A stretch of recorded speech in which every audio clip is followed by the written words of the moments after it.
به نظرتون زیر این نون چی میتونه باشه؟ قلب ها میتپد برای کباب کوبیده مرغ.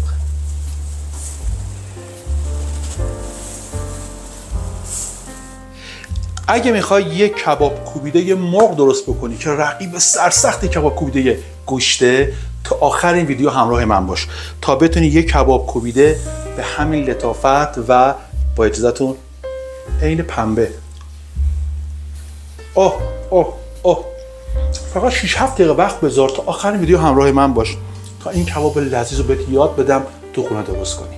بزن بریم. پیازام رو به اندازه که داخل چرخ گوشتم بره خوردشون میکنم.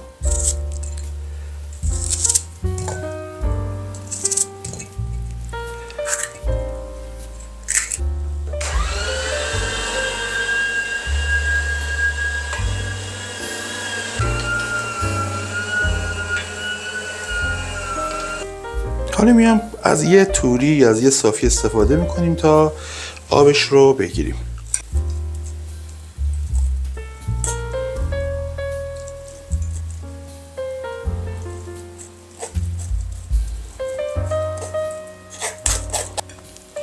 من سینه هم انقدر خورد میکنم که راحتی داخل چرخ گوشتم جا بشه. دقت کنید که اونجا استخوان ریز داشت حتما ازش بگیرید، برای چرخ گوشتون خطرناک هستش.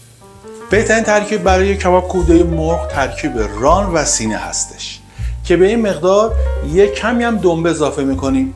من تا آموزش قبل که توی همین کانال گذاشتم از کره استفاده کردم، یعنی شما میتونید از کره هم استفاده بکنید برای چرب‌تر کردنش، اما امروز یه مقدار کوچیک حدود 100 گرم من بهش دنبه میخوام اضافه کنم.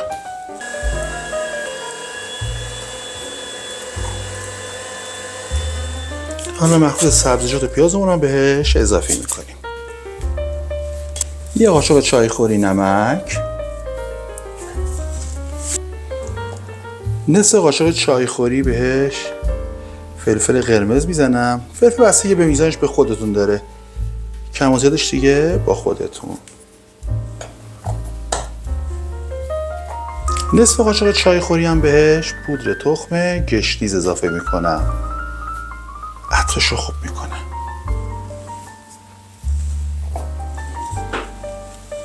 حالا همه مواد حسایی با هم دیگه ورز میدم، اول با قاشق بعد با دست. من یه قاشق غذاخوری هم بهش زعفرون اضافه میکنم که رنگ کبابمون خیلی خوشمزه تر میکنه. من حدود 3 دقیقه با پشت قاشقم کاملا موادمون رو له کردم و حساب ورز دادم. الان میخوام با دسته که کاملا شستم یه 2-3 دقیقه دیگه دوباره ورزش بدم، اما این کار جلوی دوربین انجام نمیدم. دستکش دستم میکنم میگن که چرا دستکش سیاس، چرا فلان. دستکش دستم نمیکنم میگن چرا دستکش دستت نمیکنی. خلاصه ما موندیم از دسته کامنت های زیبایی شما، ولی بازم دمتون گرم، هر کامنتی بذارید به روی چشم. پس بریم من یه ورزش بدم و برگردیم. وقتی هم زدید و به این شکل در اومد و نیافتاد، یعنی که چسبندگیش خیلی خوبه. یه سرفون بکشید روش و حداقل 2 ساعت داخل یخچال تو جای خنک استراحت کنه. ببینید باید به این شکل در بیاد، اینجوری دیگه نمیریزه. نحوه سیخ گیری کباب کوبیده مرغ هم دقیقاً مثل کباب کوبیده گوشت هستش. اول گوشت رو به شکل دوک تو دستتون در بیارید و بعد سیخ رو از وسطش رد کنید. حرکت اول رونده رو به پایین، گوشتتون رو روی سیخ پهن کنید و بعد با انگشت به همین شکل بهش نقش بندازید. آموزش کباب کوبیده و نحوه سیخگیری رو براتون گذاشتم، لینکشو میذارم این بالا، اگه دوست داشتید بازم برو نگاه کن.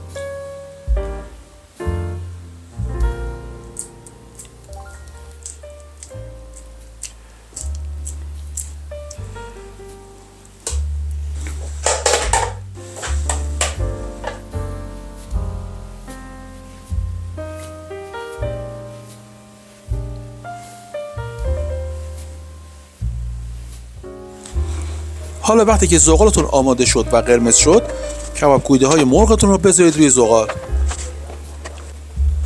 اولش 10-15 ثانیه اول برش گردونید. وقتی خودش رو گرفت دیگه اصلا نمیریزه. سس کره حتما فراموش نشه. مخلوط کره، زعفرون، آب لیمو ترش و نمک. آموزش سس کره رو هم تو آموزش کباب کوبیده براتون گذاشتم. هر دو طرف کبابتون رو با سس کره روی زغال آغشته کنید. به به، جاتون خالی، چه عطری اینجا پیچیده. یه بارم از این سس کره رومال وقتی که پختتون تموم شد استفاده کنید. طعم بی‌نظیری به کبابتون میده و همینطور کبابتون رو خیلی شفاف و روشن میکنه. دوست گلم اگر خوشت اومد ممنون میشم با لایک کامنت نظرت رو به هم بگی و اگه سابسکرایب نکردی حتما سابسکرایب کن. خوشحال میشم برای توسعه کانال منو به دوستات معرفی کنی. به به به به، واقعا جای تک تکتون خالی. دوستتون دارم، خیلی باحالید، خیلی یکید.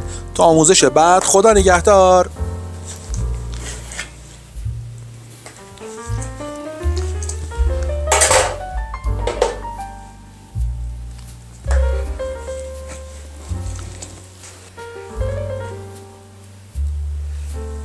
بتونی یک کباب کوبیده به همین لطافت و با اجازهتون عین پنبه.